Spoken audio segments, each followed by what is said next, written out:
জ্বালানি তেল সংকটের আরও খবর জানতে ভালুকা থেকে সরাসরি যুক্ত হচ্ছেন ময়মনসিংহ প্রতিনিধি জাহাঙ্গীর আলম। জাহাঙ্গীর, আপনার এলাকায় তেল পরিস্থিতির কি খবর আমাদের জানান। সংকট ও সরবরাহ সম্পর্কে বিস্তারিত আপনার কাছ থেকে জানতে চাই। জি রাহি, আপনাকে ধন্যবাদ। আমি আছি ময়মনসিংহের ভালুকার এসএনএস সিএনজি পাম্পে। তো আমরা আপনি যেমনটি বলছিলেন, সারা দেশের ন্যায় ময়মনসিংহেও কিন্তু যে এই যে পেট্রোল এবং অকটেন ডিজেল কিছু কিছু পাওয়া গেলেও অনেক জায়গায় পাওয়া যাচ্ছে না।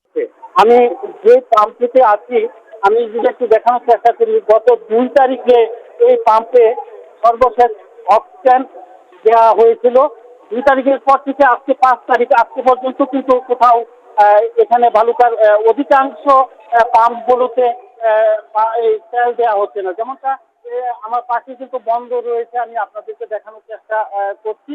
পাশাপাশি এখানে ডিজেল দেওয়া হচ্ছে, কিন্তু ডিজেল নিতে হলেও অন্যান্য পাম্পে না থাকাতে আমার জাহাঙ্গীর আলম, আপনাকে ধন্যবাদ। তার মানে তেলের সংকট এখনো চলছে আর গ্রাহকরা এখনো ভুগছেন তেলের সংকটে।